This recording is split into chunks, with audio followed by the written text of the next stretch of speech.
What is going on, guys? Thank you so much for tuning into yet another episode of the Sports Muse Podcast. I am your host, Kevin Brumley, and I am joined by my trusty co-host, John. John, how you doing?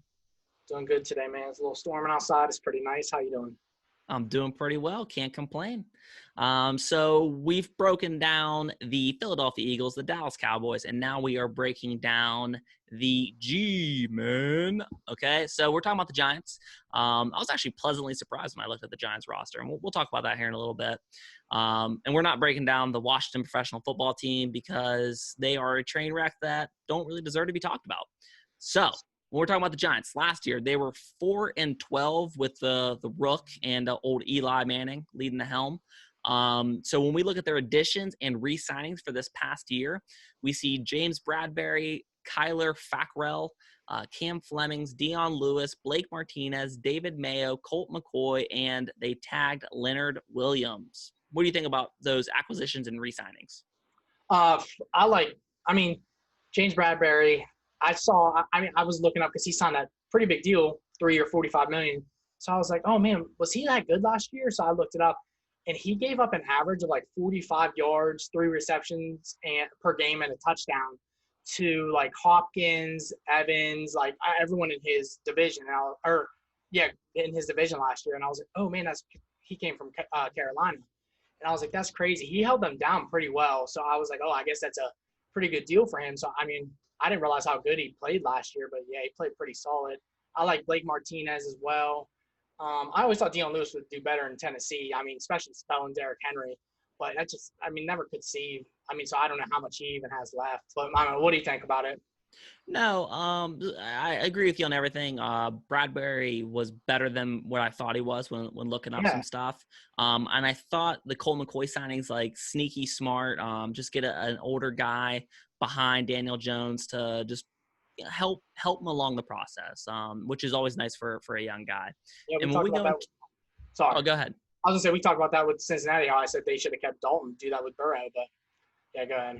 No, and I'm with you. It's always nice to have a veteran QB behind a young one. So when we go into departures, we look at they lost the, I guess, probably Hall of Famer in Eli Manning. I mean, probably doesn't deserve it. I think he'll definitely take it, yeah. Yeah, I guess. So Eli Manning, Cody Lattimore, Mike Remmers, Deion Buchanan, Alec Ogletree, Marcus Golden, Antonio Hamilton, and Bethea.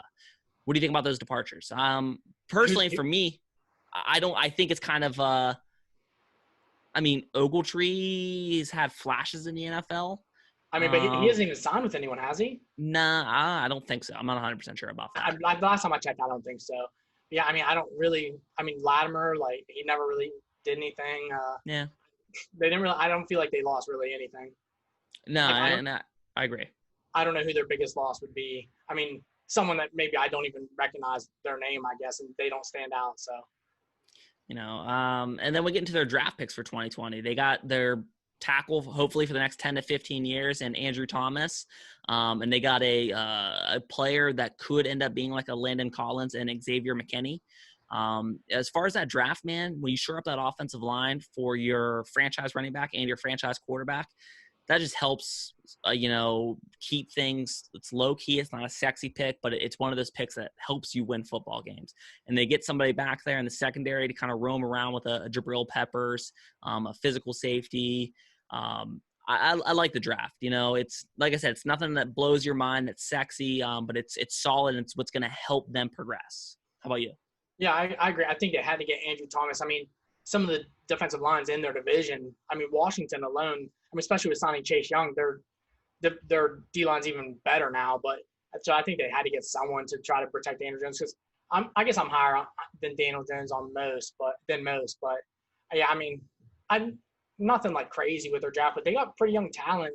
Their offense is young, and I think they're pretty talented. So they didn't really need to bring in a whole lot on offense or anything. But yeah, I like that McKinney from Alabama. So I don't know. I like their team this year. I think they definitely improved a lot.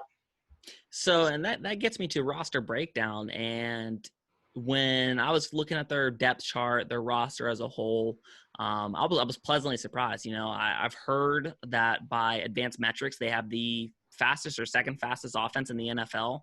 Them and the Chiefs are neck and neck. Yeah, I think they're first like by like 0.03 seconds or something like that. So I mean, their offense is extremely fast, and it's actually pretty talented. Ingram's never lived up to his draft status, because he's constantly beat up and weird quarterback situations. But I think this is the year he kind of breaks out. They have their Sterling Shepard and Slayton and Golden Tate. They have Barkley. That offensive line's now really solid, which was once a huge, huge weakness. I feel like they've really done a great job of putting that into a NFL competitive offensive line.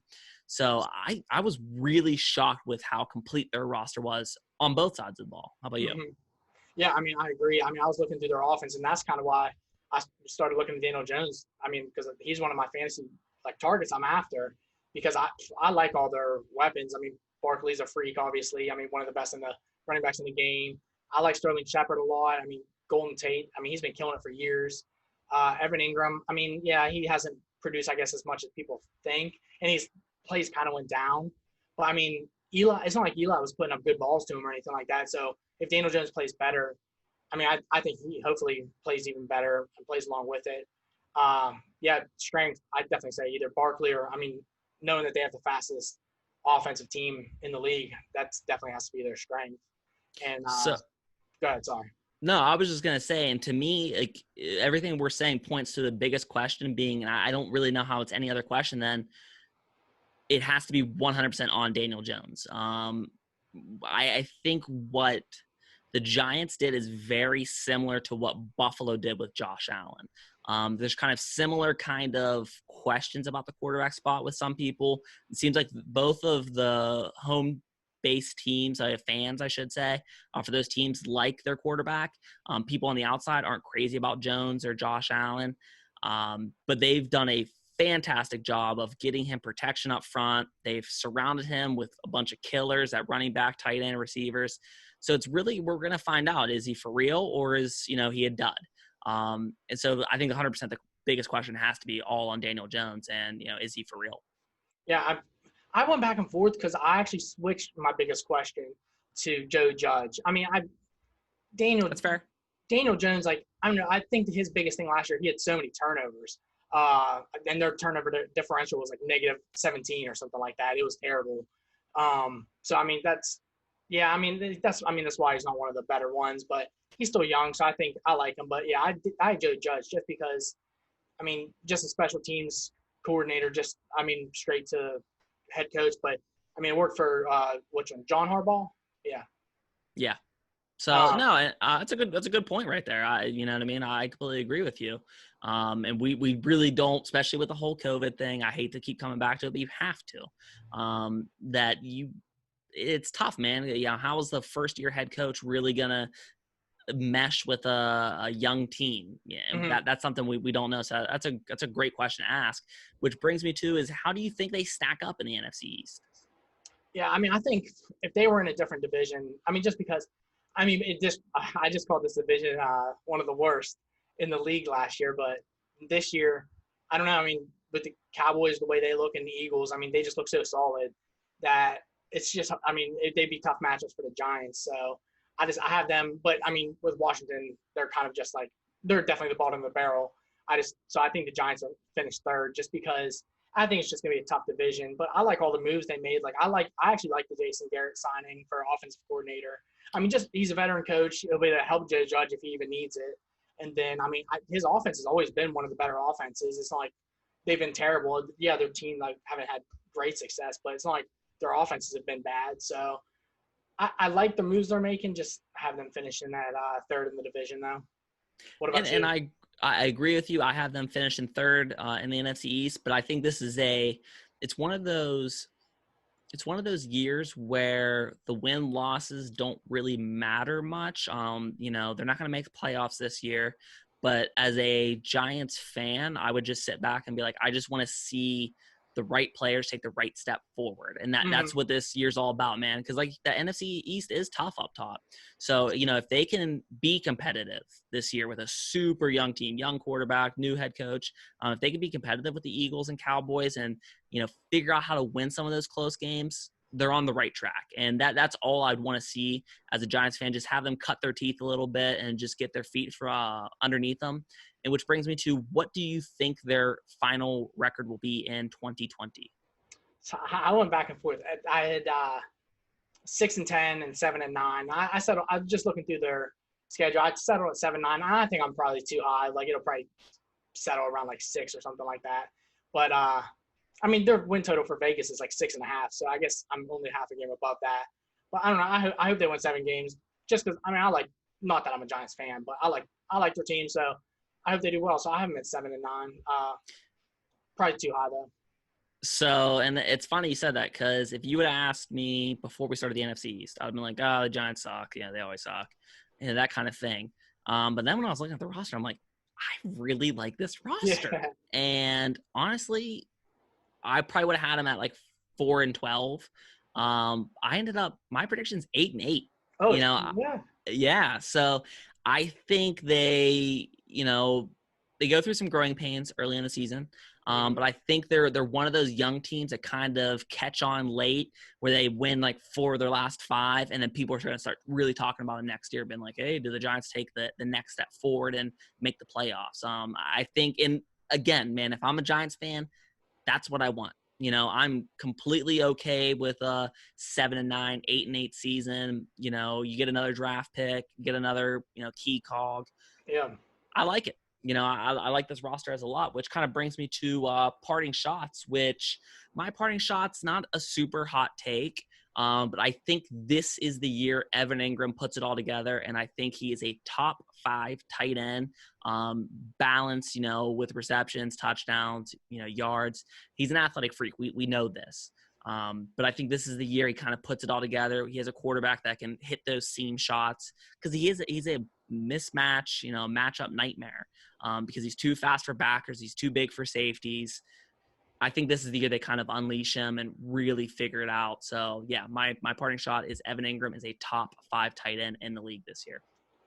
I mean, I like it. I mean, he's a freak. I mean, he runs like a 4.4, like low 4.40. And so he's definitely one of those tight ends that, I mean, he has all the tools that he could easily do it. But yeah, so hopefully he has a better season with, Daniel Jones throwing to him instead of Eli, because I kind of think that's part of the reason. But so I'm hoping he does better. No, I'm with you. Yeah, so my hot take, I didn't have one, but just thinking about it, what's Daniel Jones's what's his ADP right now, quarterback wise? Is he going to top 12? No.